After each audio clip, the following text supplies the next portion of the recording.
Madame Pale, on a besoin de nous. Madame Pell, on a besoin de nous. On a besoin de nous. On a besoin de nous. Devinez qui est là. Steve. Que vous êtes perspicace. Je n'entre qu'un instant, le temps de boire une coupe entre deux surprises parties. Que vous avez frappé à la bonne porte. Bonjour et bienvenue dans On a besoin de nous, le podcast français consacré à la série Chapeau melon et bottes de cuir, toujours animé par Eric. Bonjour, et puis par Antoine, bien entendu, comme d'habitude. Bonjour Eric, et au programme de ce jour, je te propose une petite promenade dans la carrière de Dame Diana Rigg. Des planches aux Bahamas, en passant par une jolie serre tropicale, du Piz Gloria à Rome, pour assassiner des gens un peu partout en Europe, avant de s'enfuir au plus profond des mystérieuses forêts shakespeariennes.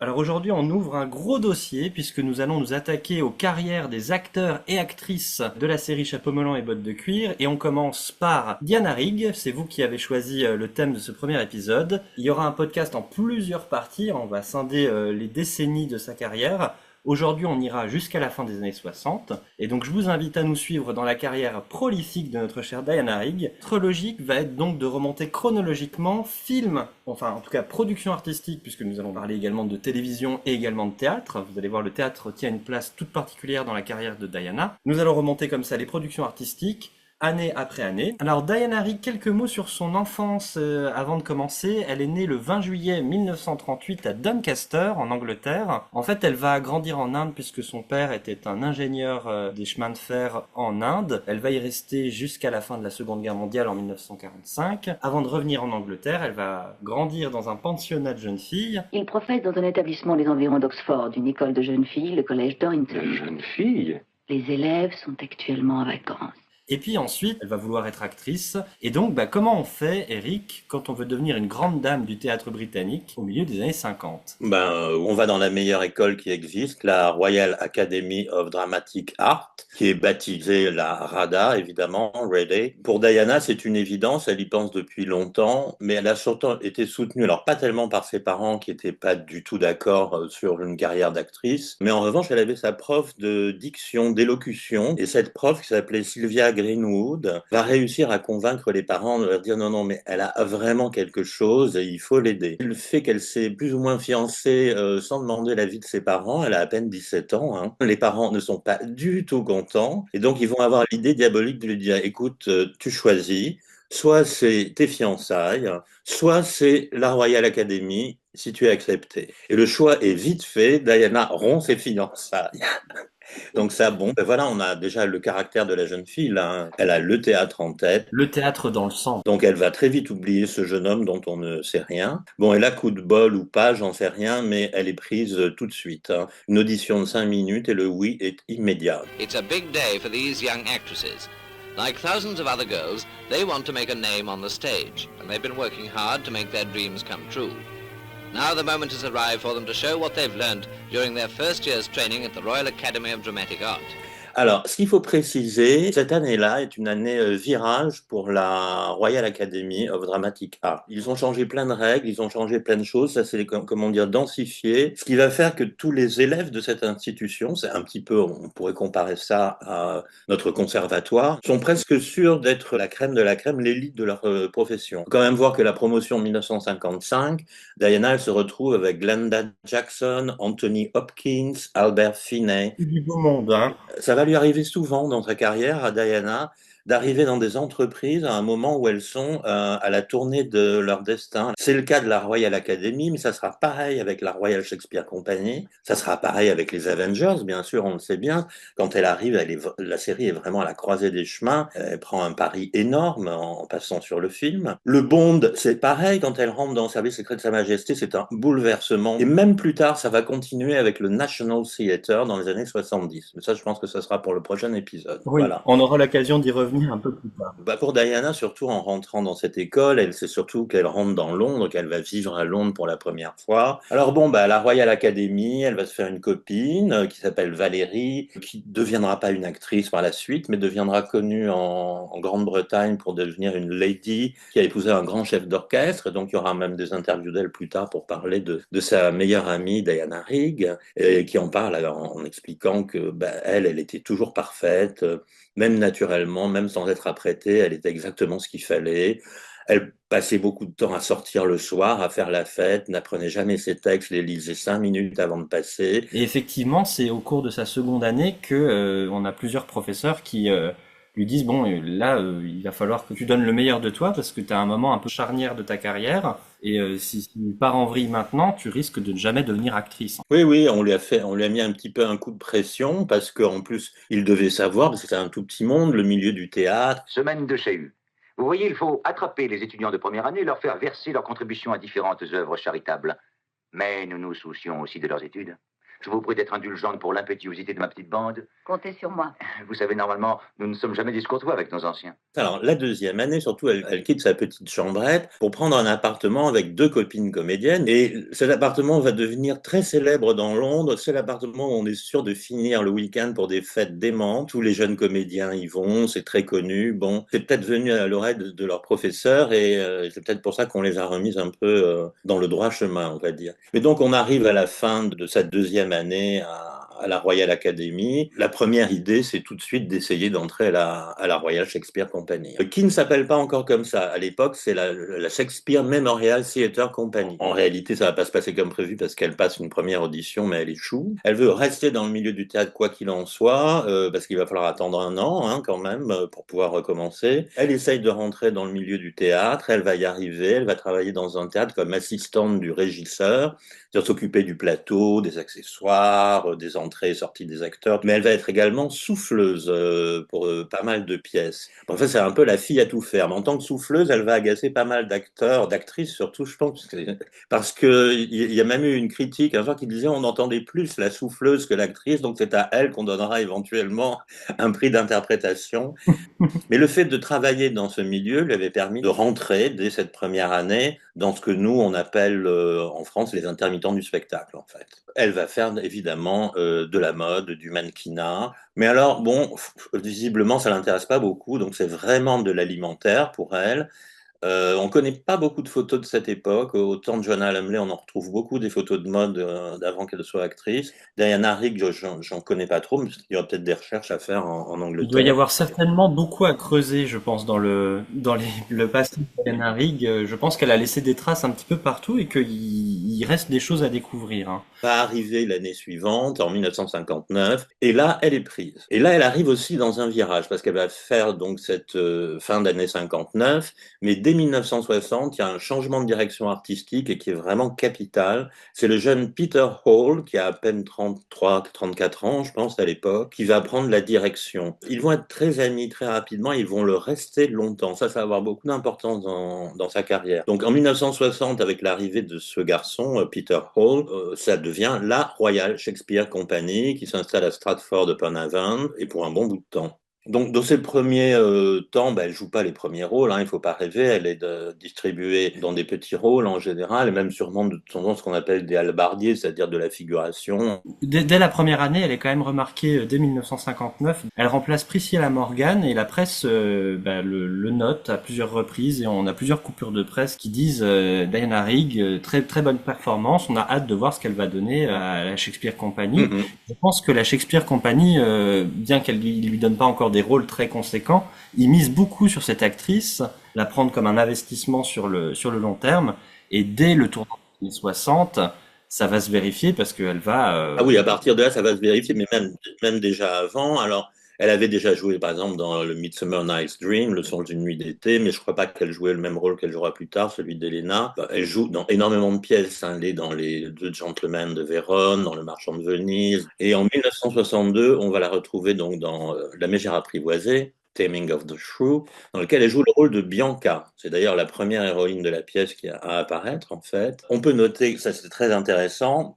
elle est face à Peter Jeffrey, qui joue le rôle de Luciento, donc Luciento qui tombe amoureux de Bianca. Bianca, on veut la marier à tout le monde parce que c'est la plus jeune et la plus jolie fille de la famille, alors qu'il y a Katharina, qui elle est jouée par Vanessa Redgrave, qui est la mégère, la fille immariable et épouvantable, voilà. Et la même année, surtout, elle accède au rôle de Cordelia dans King Lear, donc qui est monté en 1962, et c'est le grand metteur en scène Peter Brook qui la met en scène. Ils s'entendent très très bien tous les deux. Je crois que les critiques seront bonnes.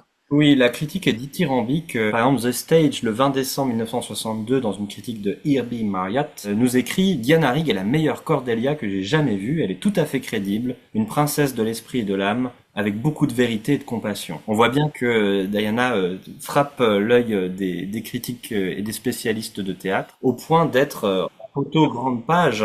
Et c'est surtout un personnage de jeune première classique qui pose une difficulté parce qu'elle est grande et qu'en réalité, il y aura même des critiques disant c'est la plus grande Cordelia qu'on a jamais vue. En réalité, elle parvient à faire oublier tout ça, notamment parce que la mise en scène de Peter Brook est extrêmement avant-gardiste. Il a vraiment décidé de faire quelque chose de moderne. La pièce va vraiment être remarquée.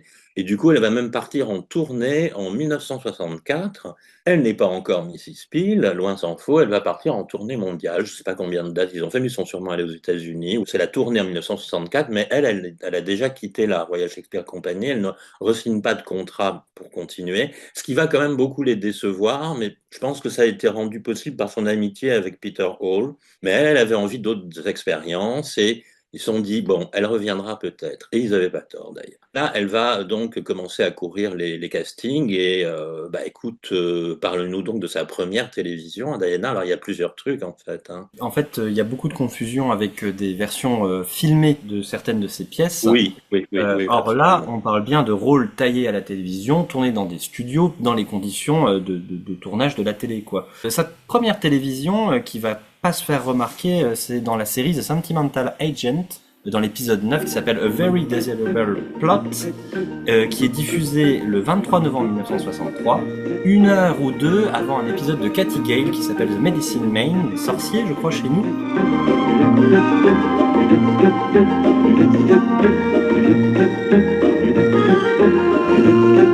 Bon, alors, The Sentimental Agent, c'est une série où on suit un agent qui est dans l'import-export. Vous savez, cette couverture ennuyeuse qu'a James Bond. Et ben voilà, là, c'est au premier degré. Et on va suivre, du coup, un petit peu partout autour du monde, cet homme charismatique et la petite équipe qui l'accompagne, puisque, par exemple, on a sa secrétaire, on a aussi un Chinois qui est joué par Burt Cook. Mais qu'on connaît bien dans la série. Il a joué dans 3 épisodes, il a joué dans Les Cybernautes, celui qui fait Monsieur Toussamo.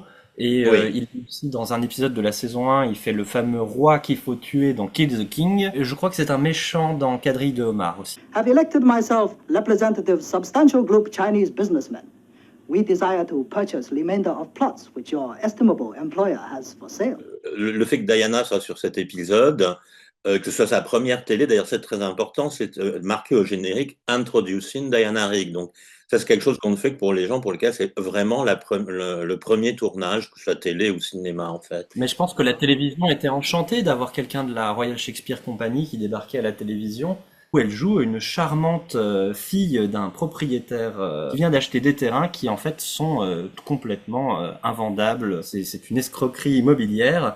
Et donc, notre héros de The Sentimental Agent est chargé de régler ce litige immobilier. Does this really interest you, Mr. Varela, that we lived in Surat for years? Miss Wilde, My father's army career was long, dedicated, and honorable. I have no doubt about that. Honorable, Mr. Varela. He deserved his retirement. That's why he came here, to settle in the sun and find some peace.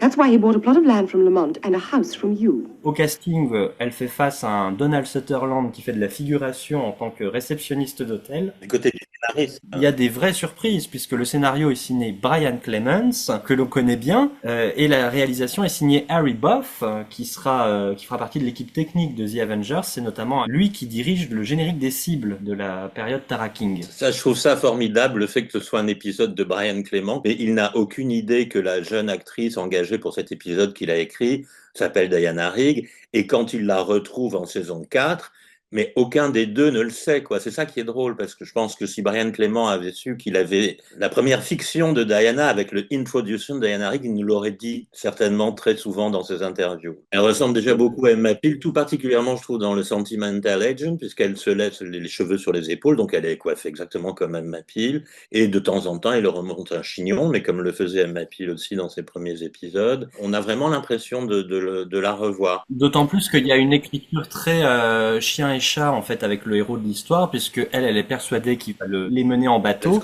et donc du coup elle l'espionne, etc. Et on a déjà une relation très Avengeresque. Sentimental Agent, ça reste une série un peu faible, le héros est pas très intéressant, mais en tant que terreau de la télévision britannique et de tous ces talents qui vont émerger ensuite, ça vaut le coup d'y jeter un petit coup d'œil. Il y a un coffret qui est sorti chez Network qui reprend tous les épisodes, donc voilà, n'hésitez pas à aller y jeter un petit coup d'œil. Alors néanmoins, il faudra attendre plus d'1 an pour retrouver Diana Rigg à la télévision, probablement qu'elle repart en tournée avec la Royal Shakespeare Company, et elle revient le 13 décembre 1964 dans Hampshire Theatre.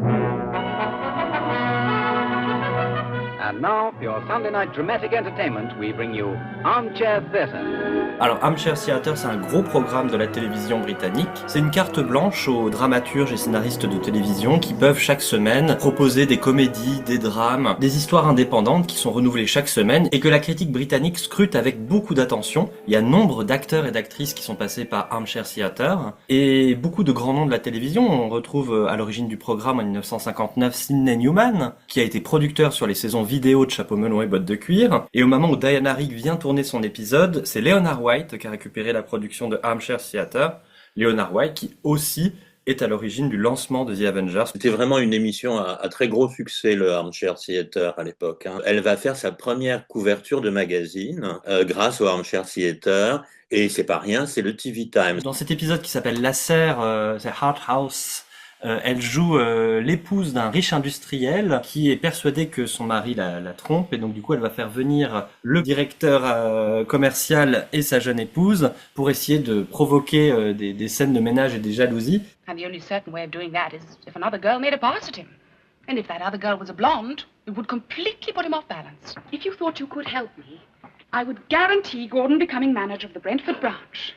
Donc là aussi, on retrouve un traitement très chat et chien dans les conversations avec beaucoup de quiproquos, des personnages déjà un peu excentriques puisque le personnage de l'industriel est très amusant. Et en fait, c'est encore une fois le personnage de Diana qui va retenir l'attention puisque les critiques sont pas très bonnes. On reproche beaucoup à Donald Churchill, qui a donc écrit la pièce et qui interprète le rôle du jeune directeur commercial, de pas être très très bon, d'avoir encore besoin de se roder. Mais Diana, on la trouve déjà très piquante, avec beaucoup de second degré dans son interprétation. Elle retient déjà l'attention de la presse. À noter, encore une fois, dans la proximité avec les techniciens de Chapeau melon et bottes de cuir, c'est réalisé par Guy Verneuil, The Hart House, qui était donc le réalisateur de L'Effroyable Tunnel en saison 1, qui fait revenir également l'actrice dans le rôle de Barbara. Alors pour les téléspectateurs britanniques, tout ça se concorde un petit peu, puisque le 13 décembre, le dimanche, ils peuvent voir Diana Rigg à la télévision dans The Hart House, qui avait été enregistré un peu plus tôt. Et le 14, on présente à la presse la nouvelle Avengers Girl, qui va donc remplacer Elizabeth Shepherd, qui avait été choisie en octobre mais qui avait été remerciée début décembre 1964, et donc c'est Diana Rigg qui la remplace. Et donc pourquoi Diana Rigg signe ce contrat avec les Avengers à ce moment-là? Comment ça se passe? C'est effectivement Dodo Watts. Dodo Watts, c'était une actrice dans les années 30-40, et puis elle a changé de direction, et elle est devenue une casting director culte, elle est très connue, qui va suggérer à Julian Wintle et Albert Fennell de jeter un œil à The Hart House qu'elle vient de faire. Il dit, il y a Diana Rigg, elle est formidable, il faut que vous la voyiez en fait. Elle va participer à un casting, il y aura d'autres filles dans ce casting pour The Avengers, et miracle, c'est elle qui est prise. Bon. On va peut-être pas s'étaler sur la suite puisqu'on en parle tout le temps et qu'on ne parle même que de ça. Oui, on va simplement dire que du coup Diana Rigg est présentée à la presse, on a plusieurs photos, mais les gens restent un petit peu sceptiques quant au remplacement d'Honor Blackman, qui elle est partie tourner Girlfinger. Et en fait, lorsque le 11 janvier 1965 va être diffusé à la télévision Women Beware Women, qui est un de nos manques, l'épisode n'est pas trouvable, donc on pourra pas vous en dire grand chose autre que les faits qu'on a pu rassembler. Alors bon, c'est une pièce classique, c'est une pièce du 17e. Elle fait partie de la série Blood and Thunder, qui était produite par Philip McKee, qui donc du coup dirige cette adaptation. Il faut se rendre compte que Diana Rigg, elle a tapé à pas mal de portes avant d'arriver chez The Avengers. Elle joue ici Bianca face à Clifford Evans.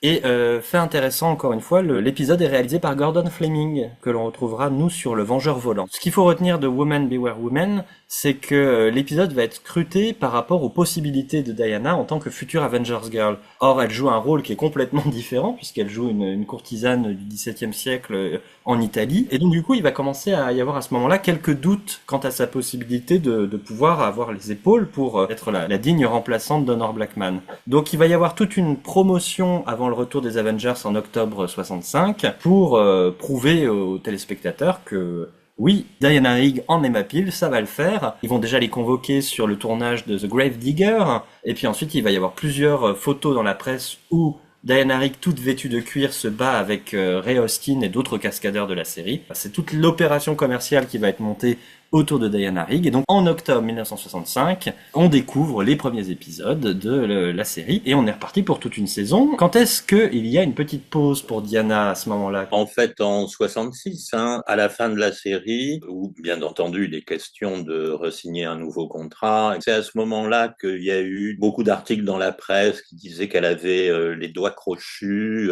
parce qu'elle voulait se faire payer plus. Comme tout ça, c'est la presse à scandale. Il faut oublier un peu tout ça. Le fameux cliché de Diana Rigg, j'ai découvert que j'étais moins bien payé que le caméraman. C'était juste une vanne qu'elle a dû faire à un journaliste. Le problème, c'est que tout le monde l'a repris. Elle devait même pas savoir combien était payé le caméraman. C'est normal. Et évidemment, elle a rencontré un tel succès dans la série qu'il fallait évidemment l'augmenter pour la faire revenir et tout. Cela dit, on sait qu'en 66, quand elle va re-signer, elle re-signe d'ailleurs même pas pour 26 épisodes, mais pour une quinzaine. Elle explique qu'elle ne reviendra pas après. Cela dit, il y a un autre endroit où elle va faire son retour cet été-là, en 1966, c'est à la Royal Shakespeare Company. Mais voilà, je pense que le fait qu'elle ait gardé cette complicité avec le patron, Peter Hall, il va la faire rentrer dans Twelfth Night, la nuit des rois, où elle a un rôle vraiment très fort et très intéressant. Elle joue Viola, une jeune femme qui va être obligée de se déguiser en homme pour pouvoir rentrer dans le royaume d'un prince. Et l'héroïne de la pièce tombe amoureuse d'elle, enfin de lui, de ce qu'elle croit être un homme. Ce personnage, il y a des scènes d'escrime. Et il faut savoir qu'à la Royal Academy of Dramatic Art, déjà, les étudiants étaient formés à apprendre à se battre sur scène. Parce que c'était très fréquent dans les pièces shakespeariennes, donc utiliser un fleuret, utiliser des sabres, avoir des empoignades, etc. Donc c'est amusant de voir que finalement elle était peut-être plus facilement préparée à chapeau melon que d'autres en réalité. À tailler les fesses de John Steed au fleuret. Voilà, absolument. Et l'été 66, donc elle redevient pensionnaire de la Royal Shakespeare Company pour un été, puisqu'ils savent qu'elle repart à la rentrée sur la série. C'est un très gros coup, puisque entre-temps, les spectateurs britanniques l'ont vue à la télévision et ils ont envie d'aller la voir au théâtre. Voilà, elle découvre un truc, c'est peut-être que c'était pas bien de quitter la Royal Shakespeare pour aller faire la vilaine télévision, parce que c'est pas bien la télé, il faut pas aller faire de la télé quand on est à la Royal Shakespeare Company, mais que là, soudainement, les salles sont pleines à craquer. À l'époque, c'est une découverte, ça n'existait pas avant, en fait, ça. Le fait que les acteurs de théâtre puissent soudainement, par ce média qui était nouveau, qui était la télévision, devenir populaire, ça a changé pas mal de choses. Donc on repart pour évidemment des folles cavalcades avec John Steed jusqu'à l'été 67. Oui, où elle va tourner la saison 5, cette fois-ci en couleur. Elle reprend en septembre, juste la fin de l'été. Juste avant, elle tourne Das Diadem, mais on y reviendra un petit peu plus tard, puisque du coup, à l'été 67, là, elle annonce cette fois-ci qu'elle va quitter la série.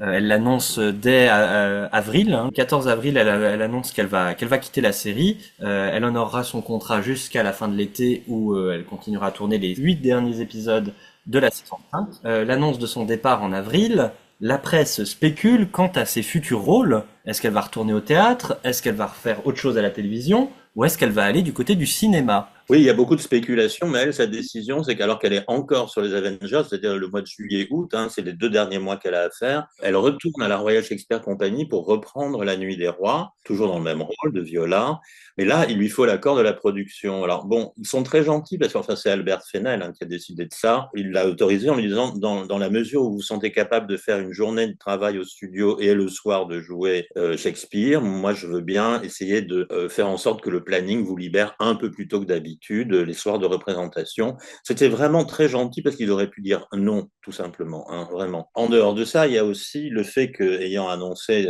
qu'elle arrête les Avengers, et donc certains producteurs la croient disponible immédiatement dès le mois de mai, en fait. On va avoir un très grand producteur, qui est appelé à devenir un des plus gros producteurs américains, c'est Irving Allen. Juste comme ça, c'est l'aventure du Poséidon, c'est la Tour Infernale, bon, voilà, en gros. Et il s'occupe à l'époque des Mathelm. Oui, c'est lui qui produit les Mathelm, et d'ailleurs, il a d'autres trucs dans le même genre dans son escarcelle, et il compte proposer à Diana de faire, avec un certain Vince Edwards, l'adaptation d'un roman d'espionnage qui s'appelle Hammerhead. It's no good, Hammerhead! Just remember, gentlemen, if you fire at me, The girl dies. Il l'annonce déjà lui à la presse alors qu'elle a même pas signé de contrat en réalité. Et eux, ils vont commencer à tourner en juillet, donc de toute façon, elle n'aurait pas été disponible. Mais ça sera dans la presse avec un très gros contrat à la clé de 300 000 livres pour plusieurs films, etc.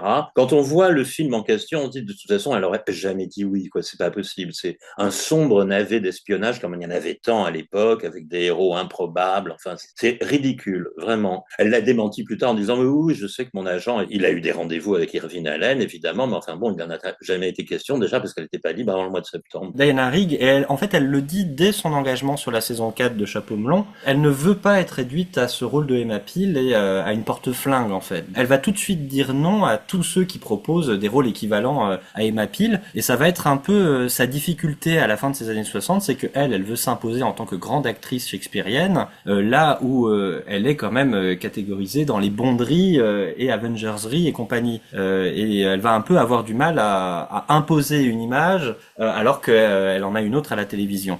Et puis elle va mettre tout le monde d'accord une bonne fois pour toutes, puisque en septembre, c'est toi qui vas nous le dire, oui. Elle signe pourquoi ? Pour Shakespeare. C'est logique et en même temps, c'est un choix qui est très osé. Now we are happy to bring you the bard in magic, Merry Mood, with his best-loved comedy, A Midsummer Night's Dream. That little... Oh, she's fierce. Let me come to her. Et Midsummer Night's Dream, qui est un film qui est réalisé par Peter Hall. On ne se pose pas la question là de savoir comment l'aventure arrive. Ce sont des copains, Diana et Peter Hall, et donc il est sûrement très très excité à l'idée de la mettre à l'affiche du Songe d'une nuit d'été, aux côtés d'une affiche très prestigieuse. Alors, au niveau du casting de Songe d'une nuit d'été, il y a quand même Judi Dench, il y a Ian Holm qui fait Puck. Alors, il faut imaginer Ian Holm recouvert de verre en petit slip qui fait endormir la moitié du casting et qui fait sucer son pouce à Diana Rigg. Now it is the time of night that the graves all gaping wide, everyone lets forth his sprite in the churchway paths to glide. Et surtout, il y a Hélène Mirren qui joue Hermia, Ian Richardson, David Warner qui joue Lysandre, et puis on retrouve aussi Derek Godfrey, avec qui Diana Rigg a déjà joué au théâtre et qui on reverra dans Mon rêve le plus fou. Il est pas facile à trouver, il y a eu une édition DVD, mais elle commence à dater. Ce serait bien de restaurer Midsummer Night's Dream. Pour être très honnête, je trouve le film un peu complexe quand même, un peu dur à regarder. Parce qu'en fait, c'est les balbutiements de la transposition du théâtre et de Shakespeare au cinéma. Et on sent que c'est une troupe de théâtre qui essaye de faire ça avec les meilleures intentions du monde. Mais je trouve que c'est encore très engoncé par la vision théâtrale au détriment de la vision de cinéma. Alors il y a plein d'idées pour essayer de faire apparaître...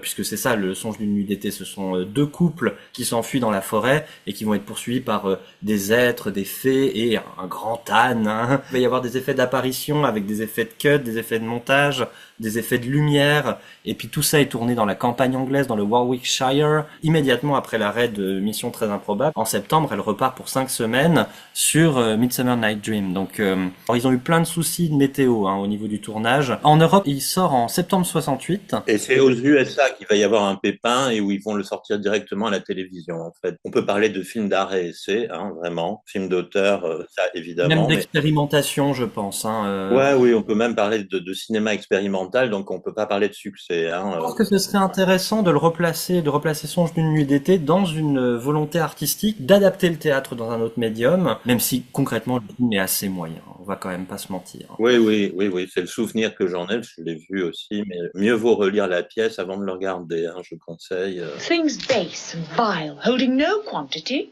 Love can transpose to form and dignity. Love looks not with the eyes, but with the mind. And therefore is winged Cupid painted blind.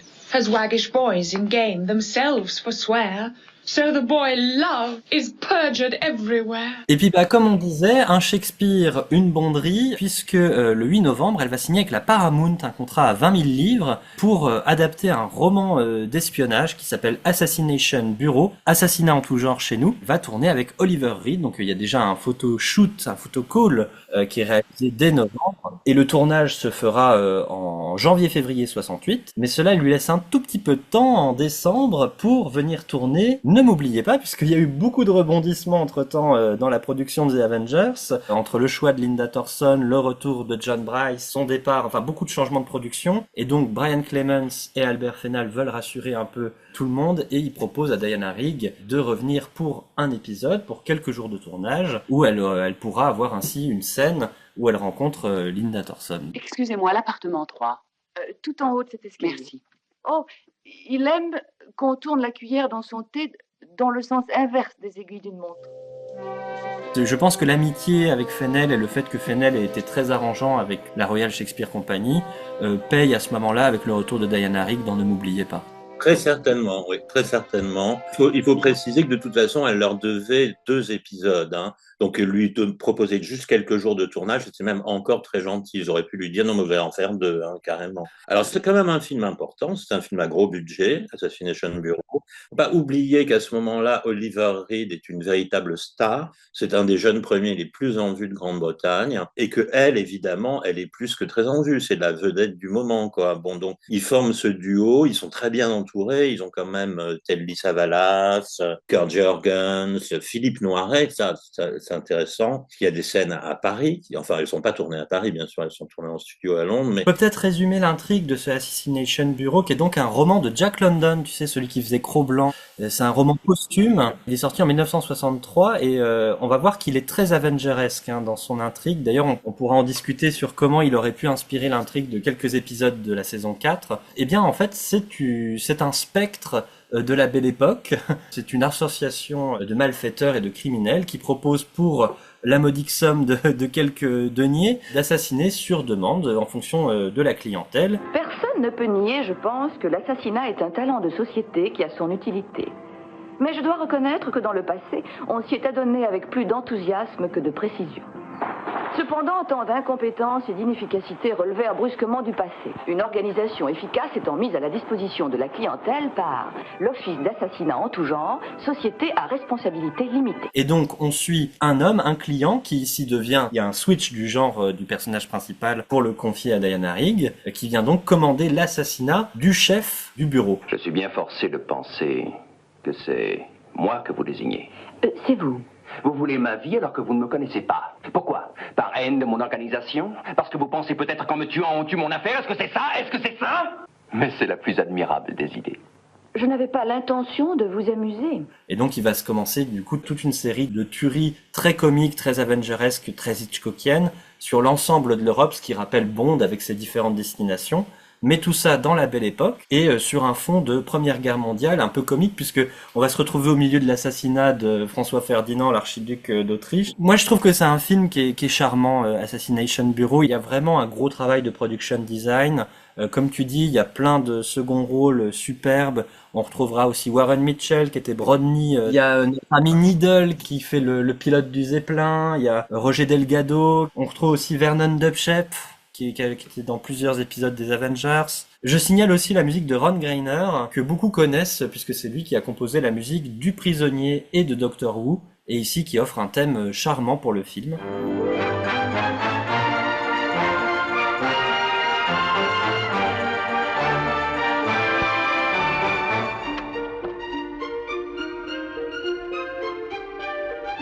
Dès qu'ils ont été sûrs que c'était Diana, je pense que le rôle a été vraiment réécrit pour elle. Est-ce qu'ils l'avaient déjà pensé pour une femme, puisqu'à l'origine c'est un homme, effectivement, héroïne Sonia Winter. Mais bon, le fait qu'elle devienne une suffragette, devenir journaliste et qui se lance dans cette aventure, fait furieusement penser à une espèce de version novice de Mrs. Peel. Tout ça c'est charmant en réalité. Le début du film commence très très bien.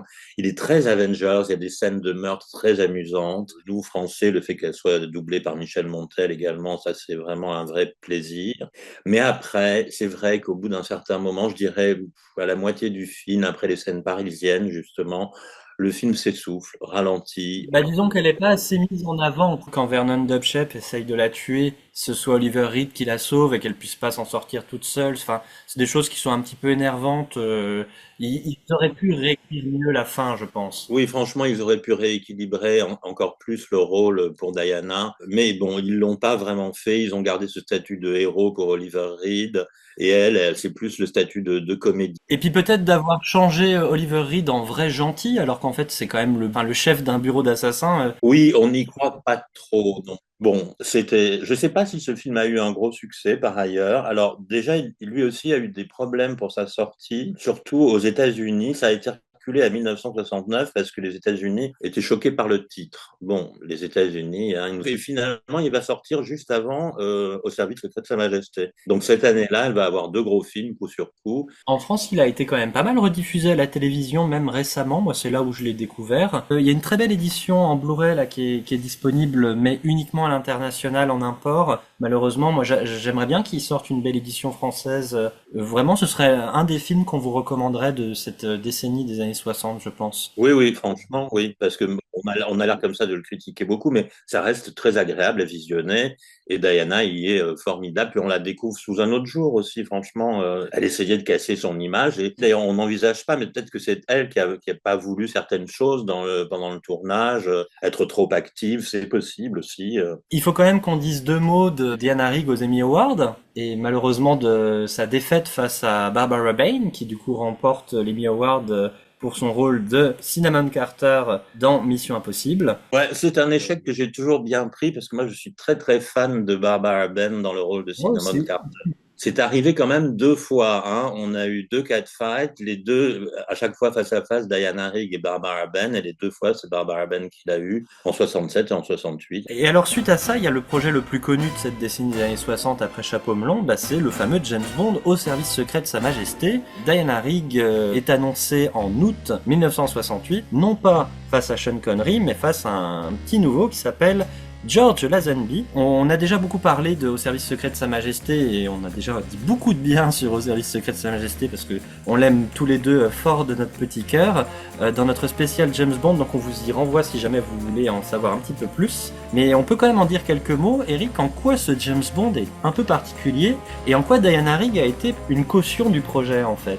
Le rôle de la James Bond Girl est beaucoup plus important que d'habitude, mais ils ont conscience que s'ils ont un jeune comédien inconnu, ou alors ce qui va être le cas, un mannequin inconnu, George Lazenby, il leur faut un pendant féminin fort. Je crois que Diana n'a pas longuement hésité, elle a dû lire le scénario, j'imagine quand même, et c'est un rôle difficile à refuser parce que pour le coup c'est vraiment un beau rôle. Au moment où elle donne son accord, ils ont déjà George Lazenby en tête, mais ils sont pas sûrs en fait, il n'a pas signé de contrat de toute façon. Le réalisateur, Peter Hunt, va inviter Diana en disant « Écoute, on va faire un dîner avec ce garçon qui s'appelle George Lazenby et je veux que tu me dises si tu te sens capable de l'accompagner dans cette entreprise parce qu'il est mannequin, il a jamais joué de sa vie, tu t'entends bien avec lui parce que c'est primordial, il faut que ça marche entre vous. » Ce dîner va avoir lieu, la soirée va très bien se passer et comme prévu, Diana va rappeler Peter Hunt le lendemain et lui dire moi ça me pose aucun problème, on s'entend bien, il est charmant. J'ai repassé un casting face à Diana sans savoir que elle, de toute façon, c'est oui, quoi, en fait, elle est déjà engagée. Et ce qu'on ne sait pas non plus, c'est que le salaire de Diana était beaucoup plus élevé que celui de George. Mais ça, je crois que la presse l'a dit, d'ailleurs. Oui. Les infos qui étaient sorties, ça n'a pas dû arranger les affaires sur le tournage. Voilà, on connaît la suite. Le film, même s'il va être assez controversé, parce que la presse va décider d'attaquer George Lazenby de front. C'est injuste, mais c'est comme ça. Ça arrive souvent. Ça arrivera à Linda Thorson, d'ailleurs, aussi. J'y pensais, oui. Il est un peu refusé. Bon, on sait qu'aujourd'hui, le film est devenu carrément un film culte. Contrairement à ce qu'on a pu dire qu'il n'avait pas marché, c'est totalement faux. Il est numéro 1 dans le monde entier. Il fera pas les entrées du précédent, You Only Live Twice, mais le film a coûté 6,5 millions de dollars et on a rapporté 70. Donc, comme disait Cuby Broccoli, des échecs comme ça, moi, j'en veux tous les jours. C'est une belle opération pour Diana Rigg et une belle réussite parce que le film est beau, parce qu'elle est vraiment très bonne dedans. Entre Chapeau melon et le James Bond, elle en a pas conscience à l'époque, mais elle a fait une double entrée dans la culture populaire qui est toujours aussi importante aujourd'hui. Et lors du décès de Diana, la presse anglaise parlait de The Avengers, James Bond et Game of Thrones. Voilà. Ce qui est un peu honteux quand même, les Anglais auraient pu parler aussi de quelques pièces de théâtre. Le film sort pour les fêtes de fin d'année 69, un peu partout dans le monde, avec le James Bond, donc on arrive en fin de décennie. Là, on s'est consacré depuis tout à l'heure au théâtre, au cinéma, à la télévision. Mais en fait, Diana Rigg ne faisait pas que ça. Elle est devenue, avec Emma Peel, tellement populaire qu'elle est réclamée de partout pour faire de la publicité et même de la mode. Elle n'arrête pas, entre 2 films, de faire des séances de photos de mode. Elle a des gros contrats, notamment avec l'Allemagne. Ça lui rapporte probablement même presque plus d'argent que et le théâtre et la télévision. Il va y avoir un phénomène. Il y a une Emma Peel mania qui est mondiale, mais en Allemagne, alors là, c'est de la folie pure. Vraiment, les Allemands, c'est Emma Peel. Elle va avoir 2 très gros gros contrats publicitaires chez eux.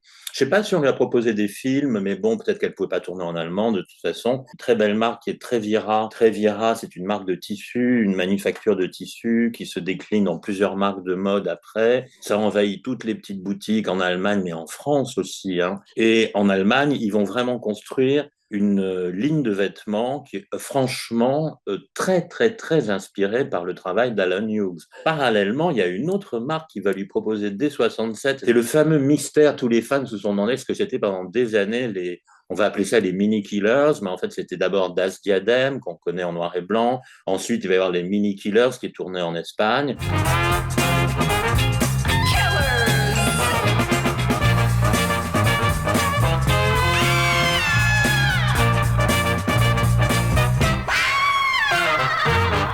J'ai l'impression d'être des courts-métrages muets, alors avec de la musique où elle joue vaguement une sorte d'Emma Peel, mais au soleil. C'était le lancement du format Super 8 pour le marché familial en Allemagne. Et l'idée, c'était d'inciter les gens à acheter des projecteurs et des caméras Super 8 et vendre des films. Et donc, quand tu achètes le matériel, tu peux avoir en cadeau ces petits films déjà pour commencer. Ça a été entièrement restauré et c'est présent sur les DVD. Oui, dans les bonus, oui, tout à fait. C'est pas à voir comme un truc... C'est chiant, hein, les Mini Killers, on peut le dire, but en blanc. Hein, c'est vraiment du très mauvais cinéma ou de la très mauvaise... C'est très, très, très mauvais et il n'y a qu'un plaisir, c'est de la voir parce qu'elle est vraiment magnifique dedans. Ouais. Elle a eu dit d'ailleurs, je me souviens dans une interview, mais vous savez, j'étais pas moins bien payé que pour le James Bond pour ça, hein, ce qui ne m'étonne pas tant que ça. En Europe, de manière plus générale, il y a une autre marque très importante qui lui fait des propositions, c'est Lux, le savon Lux. Alors bon, je pense que beaucoup de fans ont déjà vu la publicité, très joli clip en noir et blanc. Et puis il y avait aussi les pleines pages dans les magazines de mode, dans les magazines féminins. Ça montre vraiment l'importance du phénomène Avengers dans toute l'Europe à ce moment-là. Mais là encore, c'était un très beau contrat. Il faut voir qu'en France, les pubs Lux, c'était Catherine Deneuve, Sylvie Vartan ou Ursula Andress quand même, tu vois, c'était à peu près ça. Donc elle était quand même très très occupée, même en dehors du cinéma, du théâtre et de la télévision. Pour vous donner un ordre d'idée, l'été 69 où elle tourne les fameux Mini Killers, déjà la production du Bond se termine le 23 juin 1969.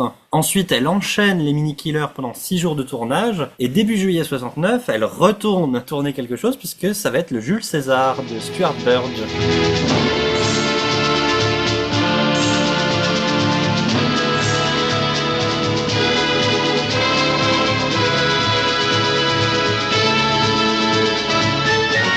Là encore, c'est le théâtre qui s'invite au cinéma, ça va vraiment être le fil rouge de notre épisode. Stuart Burge est un grand metteur en scène de théâtre. Il nourrit l'idée d'adapter plusieurs pièces de Shakespeare sur grand écran et il va décider de commencer par Jules César. Donc c'est un projet assez ambitieux puisque costume, grand casting, beaucoup de figurants et il va monter ça avec Charlton Heston qui va accepter de baisser un petit peu son cachet pour l'occasion. Dès avril 69, il commence à réunir son casting. Alors Christopher Lee, Robert Vaughn, Richard Chamberlain, Michael Gough, André Morel, enfin vous voyez, il y a du beau monde. Et dès avril 69, la presse annonce que Diana Rigg est en négociation et qu'elle viendra peut-être jouer Portia, l'épouse de Brutus. La pièce de Jules César de Shakespeare raconte la fin et donc la mort de Jules César et son assassinat par Brutus et la répression par Marc-Antoine qui est donc joué par Charlton Heston dans le film. C'est un tout petit rôle, hein, le rôle que joue Diana, c'est une scène, hein, je crois, hein, pas plus. Je crois que c'est 2 scènes en fait qu'elle a, mais c'est un rôle très fort. Elle va rencontrer le casting parce qu'elle fait des photos avec tout le casting,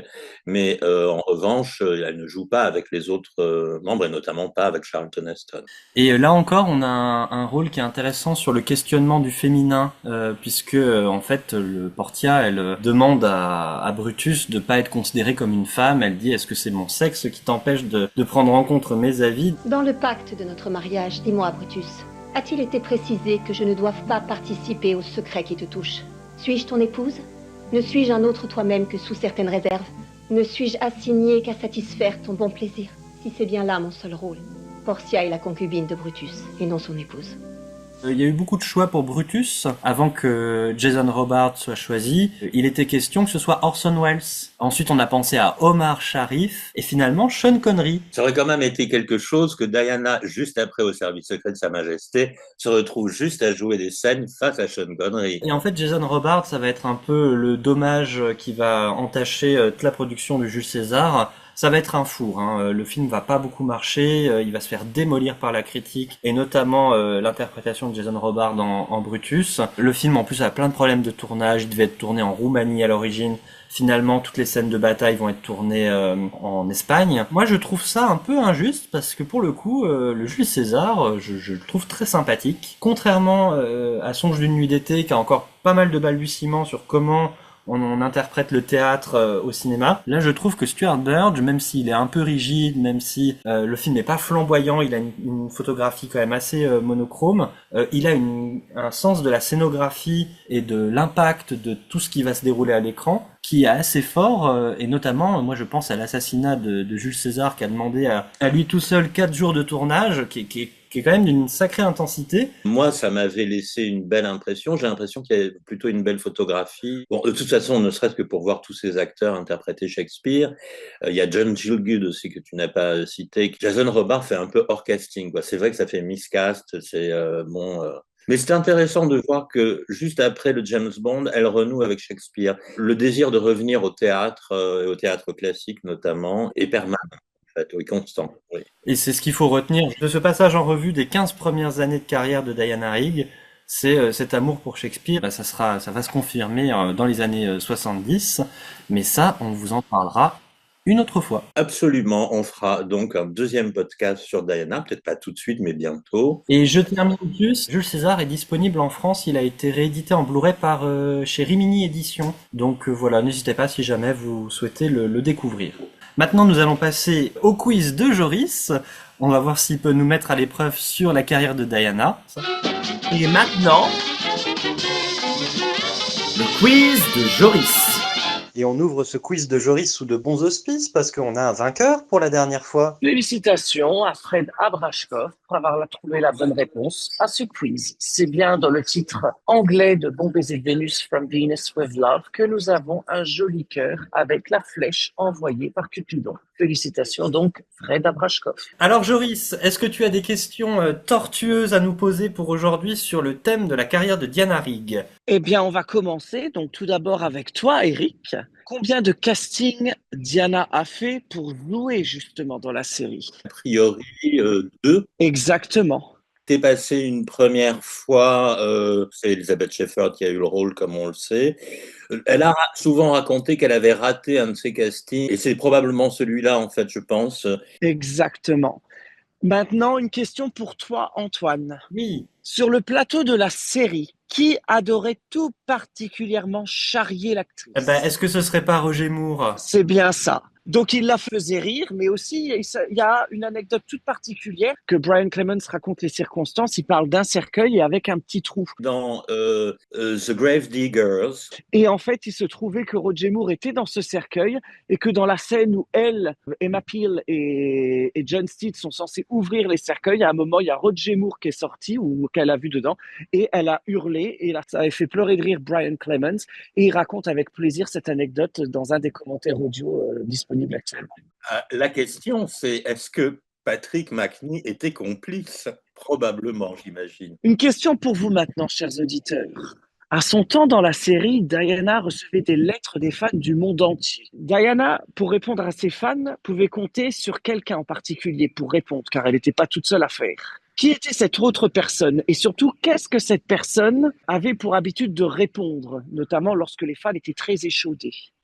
Voilà la question. Bravo, très très bonne question. Merci Joris, à bientôt pour un nouveau quiz de Joris. Et est-ce que tu as quelques petites recommandations pour finir, Eric? Alors, je vais pas recommander un film parce que je pense que les fans de Diana les connaissent tous, Assassination Bureau, Service secret. Non, moi je vais vous recommander, c'est pas un chef-d'œuvre, mais il y a une bonne biographie de Diana Rigg. Elle est sortie il y a environ 20-25 ans. Diana Rigg, The Biographie, par Kathleen Tracy. C'est pas exempt de quelques erreurs, mais c'est pas des erreurs très graves. Et ce qui est intéressant, c'est que c'est une biographie qui est entièrement basée sur toutes les interviews qu'elle a pu donner à la presse pendant jusqu'au début des années 2000. C'est très riche si vous avez envie de la découvrir, elle, la manière dont elle voit la vie, dont elle voit son métier, dont elle voit ses amours.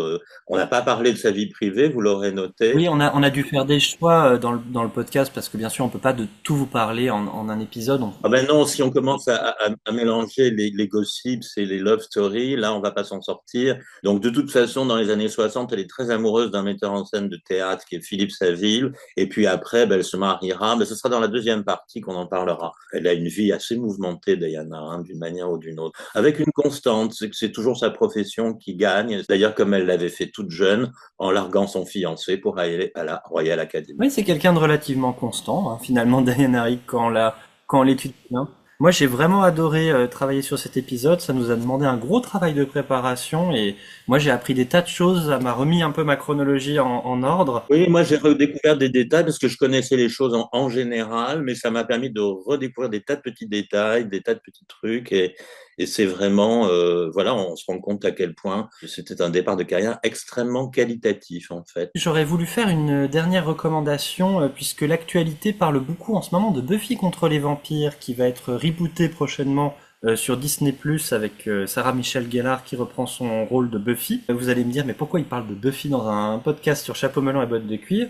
Eh bien, c'est en fait parce qu'il y a pas mal de liens. Je pense que Josh Whedon, qui était le showrunner de la série, était un gros fan du travail de Brian Clements sur les Avengers, mais pas uniquement, puisque le titre anglais de Buffy, c'est Buffy the Slayer Vampire, et je vous le donne en mille, c'est également le titre de Chronos, le film de la Hammer qu'a fait Brian Clements. Voilà, il y a pas mal de petites références, ne serait-ce que dans l'assemblage de personnages qui fait très Avengeresque, même s'ils sont au lycée, puis à la fac, donc voilà, ils vont être beaucoup plus adolescents que les Avengers, mais on retrouve des relations qui vont être assez proches. Et puis, par exemple, il y a des scènes qui vont être citées carrément, puisque Buffy se bat en mettant des briques dans son sac à main et en tapant les vampires, ce qui vous rappellera une certaine Tara King dans Ne m'oubliez pas. J'ai toujours trouvé que dans la première saison, Buffy avait beaucoup de liens avec Tara. Ce serait intéressant d'interviewer Josh Whedon, effectivement, sur sa passion pour la série, parce que c'est évident qu'il y a une énorme influence, mais pas que. Oui, n'y voyez pas un reboot de Chapeau melon, ce n'est pas ce que c'est, c'est gothique, enfin voilà, il y a beaucoup d'influences. C'est très personnel, surtout c'est une série vraiment très originale et c'est un univers en lui-même, voilà. Voilà, et moi j'y étais hermétique jusqu'à très récemment et j'ai découvert la série, je l'ai boulottée d'une traite, donc vraiment si ça peut vous donner envie d'y jeter un petit coup d'œil avant le reboot. On croise les doigts pour la série sur Disney+, on sait pas trop ce que ça va donner puisque... Moi je croise plus les doigts pour ce genre de projet. Ah oui, dernière chose, on a aussi quelques nouvelles à vous donner du prochain ASD qui devrait arriver à la fin du mois de mars, on vous redira ça plus précisément, mais là il est vraiment en dernière ligne droite. On va dire qu'il est en post-production pour l'instant, voilà. Et sinon, on va proposer, lors de la sortie de ce podcast sur Diana, on essayera sur la page Facebook de mettre un maximum de photos qui correspondent à tout ce qu'on vous raconte sur ces films, ces pièces de théâtre. Oui, parce qu'on a retrouvé pas mal de photographies, de coupures de presse, de photos aussi de ces pièces de théâtre. C'est l'occasion de les découvrir. Pratiquement toutes les pièces dont on a parlé, on a des photos, bien sûr. Eh ben merci Eric. Non, merci à toi Antoine. On se retrouve pour les aventures de Diana Rigg dans un autre podcast. Et on se retrouve à la fin du mois pour le ASD sur le retour des cybernautes. Voilà, d'ici là, portez-vous bien et à très bientôt. Eh bien, au revoir, monsieur Steed. Life is a precious thing that we don't know the value of. But you will find when your heart learns to sing, life is the thing you love. There at your fingertips lies the answer to all your dreams. Someone's caresses and somebody's lips teach you how much life means. Wait till you fall in love.